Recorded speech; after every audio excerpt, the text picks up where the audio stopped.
एकादशी व्रत कथा श्री हरि विष्णु की पावन कथा। श्री गणेशाय नमः। ओम नमो भगवते वासुदेवाय। बहुत समय पहले महाभारत काल में धर्मराज युधिष्ठिर ने भगवान श्री कृष्ण से विनम्रता पूर्वक पूछा, हे केशव, आषाढ़ मास के शुक्ल पक्ष में आने वाली एकादशी का क्या महत्व है? इसका व्रत करने से क्या फल प्राप्त होता है? भगवान श्री कृष्ण मुस्कुराए और बोले, हे धर्मराज, यह एकादशी अत्यंत पवित्र है। इसे देवशयनी एकादशी, हरिशयनी एकादशी या आषाढ़ी एकादशी कहा जाता है।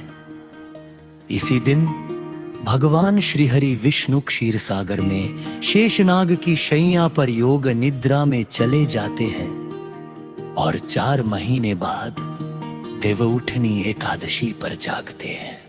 इन 4 महीनों को चातुर्मास कहा जाता है। अब मैं तुम्हें इसकी दिव्य कथा सुनाता हूँ।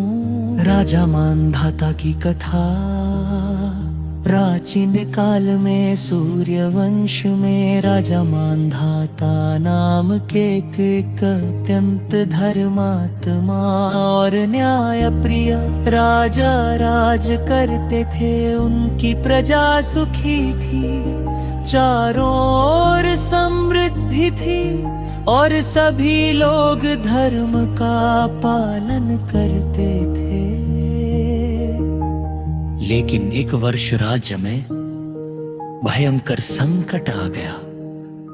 वर्षा बिल्कुल नहीं हुई, नदियां सूख गई, तालाब और कुएं खाली हो गए, धरती फटने लगी, फसलें नष्ट हो गई, पशु पक्षी प्यास से तड़पने लगे।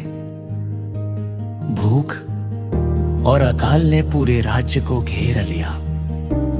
प्रजा दुखी होकर राजा के पास पहुंची और बोली, महाराज, आपने सदैव धर्म का पालन किया है, फिर भी हमारे राज्य पर यह विपत्ति क्यों आई? कृपया इसका उपाय कीजिए। राजा मानधाता स्वयं भी चिंतित हो उठे।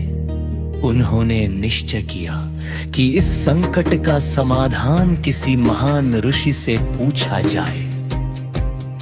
महर्षि अंगिरा का आश्रम राजा वन में गए और महान तपस्वी महर्षि अंगिरा के आश्रम पहुँचे। उन्होंने ऋषि को प्रणाम किया और विनम्रता से बोले, हे गुरुदेव, मेरे राज्य में भयंकर अकाल पड़ा है, प्रजा कष्ट में है। कृपया कोई ऐसा उपाय बताइए जिससे सबका कल्याण हो। महर्षि अंगिरा ध्यान में लीन हो गए। कुछ समय बाद उन्होंने कहा, राजन, इस संकट से मुक्ति का सर्वोत्तम उपाय है आषाढ़ शुक्ल एकादशी का श्रद्धा पूर्वक व्रत। तुम स्वयं और समस्त प्रजा मिलकर भगवान श्री हरि विष्णु का पूजन करो, उपवास रखो, भजन कीर्तन करो और द्वादशी को विधि पूर्वक पारण करो। भगवान अवश्य प्रसन्न होंगे। व्रत का प्रभाव राजा ने पूरे राज्य में घोषणा करवा दी। एकादशी के दिन सभी लोगों ने प्रातः स्नान किया, भगवान विष्णु का पूजन किया दीप जलाए तुलसी अर्पित की। ओम नमो भगवते वासुदेवाय मंत्र का जप किया। दिन भर उपवास रखा और रात भर भगवान का भजन कीर्तन किया। द्वादशी के दिन सभी ने विधि पूर्वक व्रत का पारण किया। जैसे ही व्रत पूर्ण हुआ,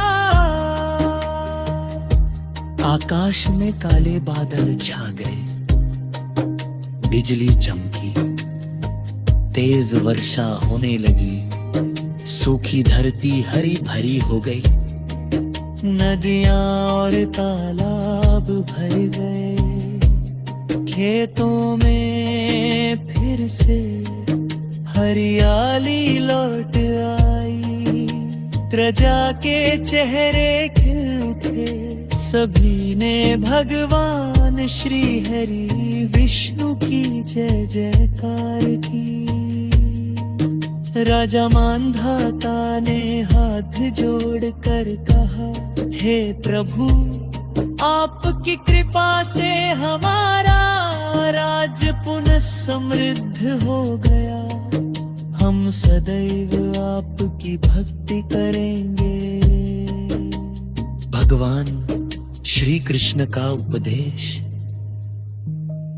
कथा समाप्त करके भगवान श्री कृष्ण ने युधिष्ठिर से कहा, हे धर्मराज, जो मनुष्य श्रद्धा और भक्ति से देवशयनी एकादशी का व्रत कर पाए, भगवान विष्णु की पूजा करता है, तुलसी अर्पित करता है और दान पुण्य करता है, उसके सभी पाप नष्ट हो जाते हैं। उसे सुख, समृद्धि, आरोग्य और अंत में भगवान विष्णु के परमधाम वैकुंठ की प्राप्ति होगी। उन्होंने आगे कहा, इसी दिन से भगवान विष्णु योग निद्रा में प्रवेश करते हैं और चातुर्मास प्रारंभ होता है। इन 4 महीनों में जब तप, ध्यान, भक्ति और सत्कर्म का विशेष महत्व है। कथा का संदेश भगवान विष्णु पर